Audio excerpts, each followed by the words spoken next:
Hi, I'm Rick Dior, and today I'd like to share some really special snare drums with all of you. These two drums are WFL, William F. Ludwig drums from the 1950s.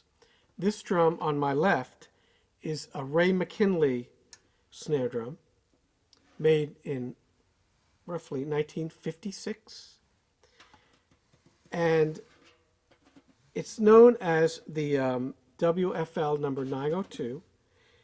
It's the Symphonic Super Classic, but some people just call it the Ray McKinley drum. I did another video on this a while back when I took it apart and I was putting some heads on it, and I'll reference that in the description. But it's one of my favorite drums. I use it on recordings all the time, especially anything that's an older kind of jazz thing. It's got nickel-plated, nickel over brass hardware. I think the nickel over brass rims are fantastic. They have a particular sound that you really can't get anywhere else. And it's got a 3-ply mahogany shell. And then it's got maple reinforcement rings. These are the original snares. Of course, all these drums at the time had the P87 strainer, which you see there, which is incredibly reliable. It's a good strainer. I'll show you something in a minute, a little trick with it. But I love this strainer. This is my favorite old strainer. The strainers at the time, the Radio Kings and the clamshells, and a lot of them were terrible. But this was a solid strainer. And you see the badge here. Now this drum has experienced some yellowing because it was not kept in a case or anything. So you see the difference between these drums. They're basically the same age, but this one has hardly yellowed at all, and this has been yellowed because it's been out in the air. Obviously, I'm not the original owner, but I am the second owner of both of these drums. Now, this drum here, oh, by the way, this is it's 6.5 inches deep by 14 in diameter. This drum here was called the Buddy Rich snare drum, but there's a little bit of argument about that because Buddy Rich's drums did not have mufflers. This drum originally had a muffler. I took it out, and it's filled in there. And you see the finish here looks pretty good. A little bit yellow, but it's in better shape because it was in a case. So same nickel over brass hardware. And this particular drum's called the 900. And again, you can call it the Buddy Rich snare, but it's really a Ludwig Super or WFL Super Classic. That's the correct name. Buddy Rich played lots of snares, everything Slingerland, Fibes, Ludwig, Rogers. So, you can get into that whole argument, but some people will call this the Buddy Rich snare drum. I don't know how accurate it is because this particular one did have a muffler, and I'm pretty sure that his drum did not have a muffler. I always take the mufflers out of these old drums because they rattle, especially when it's on tom. And I keep them, but I fill in the holes with these nice, pretty screws you see there. I have these that I buy, and they're also nickel. Okay, and the same strainer, all right, P87 strainer on this drum. So, and the same construction. Basically, it's a mahogany 3-ply shell with maple rings. Now, that shell construction, and the drums are very light, extremely light, lends themselves to a really warm, not loud, never annoying, great rim shot, great cross stick sound. There's no way to describe it until you play one. And I've not played anything modern that compares. So I'm not a big drum collector or anything like that. I have lots and lots of snare drums. I don't even know how many I have anymore. But I use them to record, and every one I have has a particular purpose to it. Some are multi-purpose drums, like those dial tune snare drums, which I can kind of make sound like anything. But nothing sounds like one of these old Ludwigs. Nothing that I've ever heard. And I've played probably thousands of different drums. So I would recommend trying to check one out. They're not that expensive. You can find them used on eBay or Reverb. Prepare to spend maybe $500 on one that's in good shape, but it's really a bargain if you play maybe some folk music or jazz, of course, or even some older rock that you don't need a lot of top end. It's just a beautiful, rich sound, as you will see in a minute. All right. A few things about these drums that you should know. I would recommend the bottom head that you put a Remo Diplomat or anything really, the thinnest head they make as a snare head. So not the batter, which is the top, okay, but the head with the snares on it, the thinnest thing you can find. That's really important to make these drums sound good. If you put a thick head on there, even an ambassador snare head on the bottom, it's going to choke it. So that's been one of the things that I've discovered with a lot of my drums, especially the softer drums, the mahogany drums, that you want to use the thinnest heads. Now on top, if you're going to play hard, like I'm going to be playing today, I'm going to be playing pretty loud. I use just a Remo Ambassador or a calf head. You could use a Remo Diplomat if you'd like, that thickness. And again, any manufacturer, just a comparison to the thickness. All the manufacturers have thinner and thicker heads. Don't put an Emperor or a double head or something on these things. They just won't sound good. So if you play one and it has the wrong heads on it, you're going to say, well, this drum sucks. I don't know what that dummy was talking about. You got to have the right heads on it. And a lot of the snare drums, that's the case as well. A lot of the older wood snare drums, remember, they used calf skin in those days, okay, which was thin. Plastic was just coming out, Mylar they called it, and those heads weren't so great, the first ones. A lot of people hated them, but the new plastic heads, obviously, the last 70 years are really good. Another good head on this drum is called a new skin, a Remo new skin head, which I really like. They sound great on everything. It's like an improved fiber skin head, in my opinion. So you might want to try those. Those work well. Or calf heads sounds incredible, especially on the bottom. If you get a thin calf on bottom and then top, that's probably what these drums originally had on there. I'm pretty sure. I don't think they came with plastic, but I could be wrong. That's an experience. Now, we're not going to do that today because it's getting to be cold here, and I'm not going to take a chance of breaking one. So they get real tight when it gets cold. But maybe we'll do that in another video. So I wanted to show you these close up before I played them, because I was playing one the other day. I was recording a session, an online thing. A guy sent me a bunch of tunes, and it was kind of old school, jazz stuff. He's a singer, really nice singer. And it was like 15 tunes, and, it took me a couple days to do the whole record. And I tried a bunch of different snare drums, and I said, let me go old school. And I put this thing up there and just magic right away. And that was the Ray McKinley drum. And I also used this drum on two of the more up-tempo, faster tracks, because it's got that real bright, as you'll see, kind of sound. You can really crank it. This drum sounds better a little lower. So we'll go over to the drum set, and I'll show you both these drums. All right, we're over here at the drum set, and I'm going to start out with this Ray McKinley drum. And we'll let you hear it first with just some sticks and unmuffled. So we'll play some rolls and a few little things.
So you hear that tremendous ring, but it's controlled. It's not crazy all over the place. It's just a nice harmonic ring, and that's one of the things I love about this drum. The other thing is it's great for rolls, soft rolls.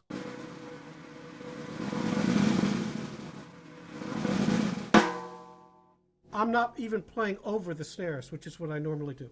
Now, these particular strainers, they have kind of a baseball bat strainer here.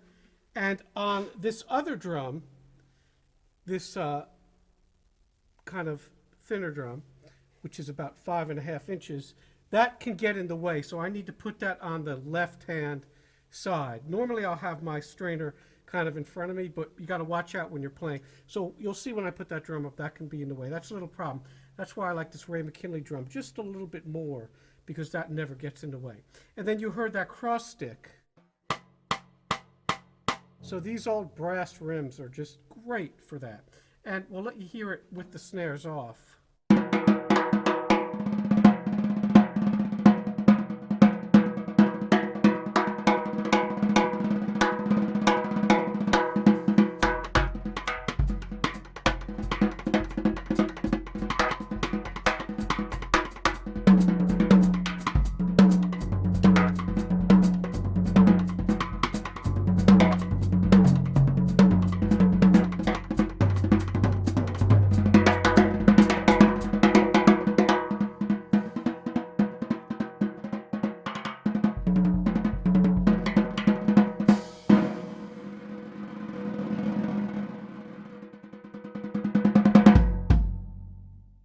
So it's a really nice sound, a different sound than any other snare drum. It's very warm and it's bright, but it's not loud. It's not a loud drum. I'm hitting it really hard, so you can see that, right? So.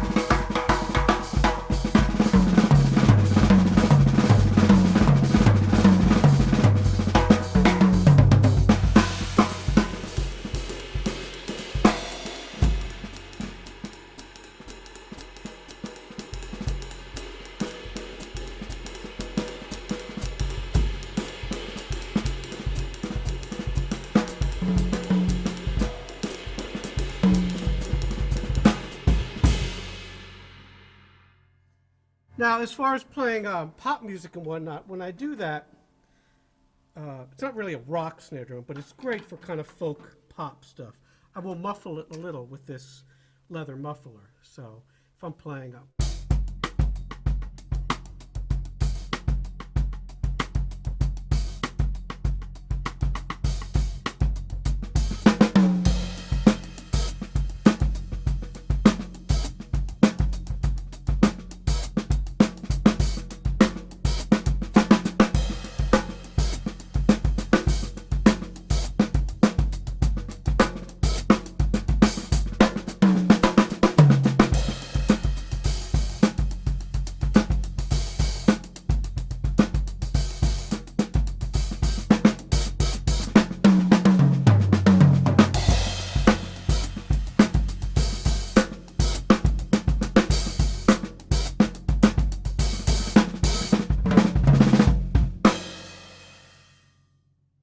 Kind of that 70s pop sound, real dry, you know.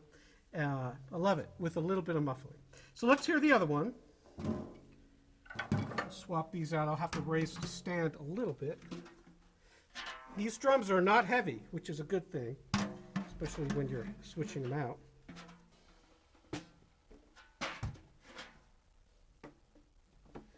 One thing you'll also notice with these strainers is that there's no residual snare buzz. And when the drum is off, it's truly off. So the strainers are great that way. And again, these are, 70 years old, and they're still very much functioning. So that's a testament to the engineering skill of those Ludwig engineers. Now I just put this head on, so we're gonna see if we can find the drum key. There's one. And I'm gonna bring this up. I'll play it for you first. This is a little bit of a low tuning, so.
So right away you hear just that little depth difference of an inch makes a huge difference on this drum. It's quieter, it's drier. That's the big thing that you get. So they go together as a pair. They work really well. If one doesn't work for whatever small reason, the other one's gonna. So we're gonna crank this up now to the Buddy Rich tension, which was always really high. I won't get it as high as he had it. I don't want to break one of these lugs.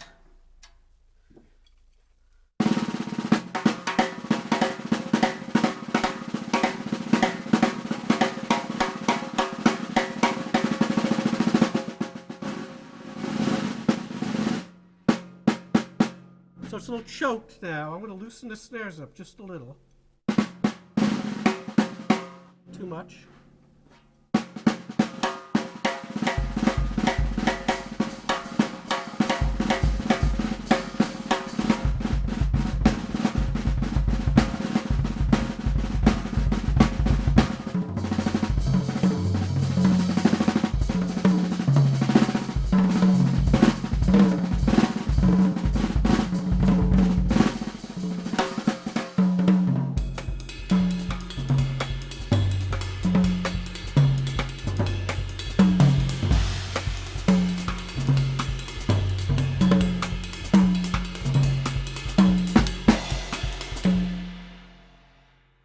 I think that the drum cross stick is a little bit more desirable for me. I don't know, we'll have to go in and listen in the control room, but then the big one. It's a lot drier. I like it. So for Latin stuff, I probably use this. And with the snares off,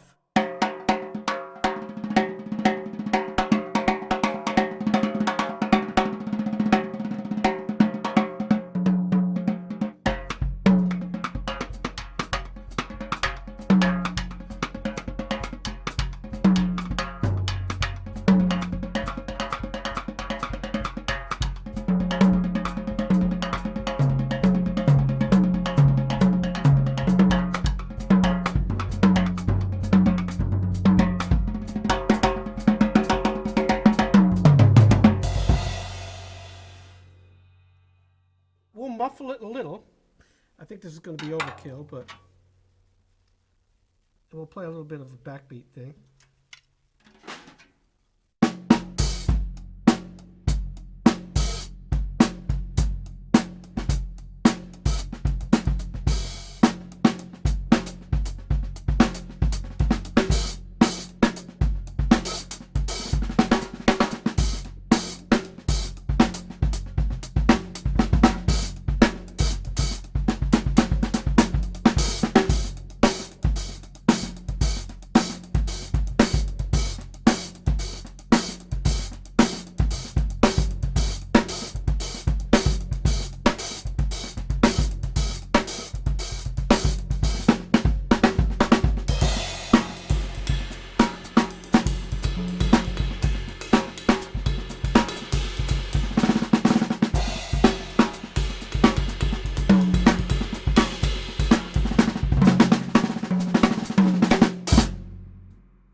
Super dry and a little bit choked with that muffling.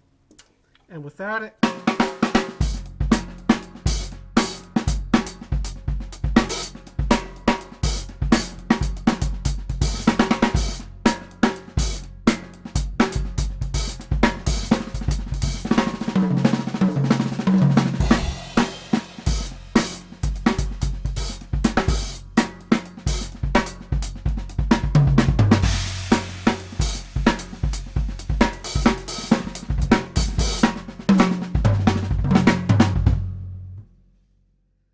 Great drum, both of them. All right, so hope you hear the difference between them, but also the quality of the mahogany, the same kind of dryness, the controlled ring, which is great.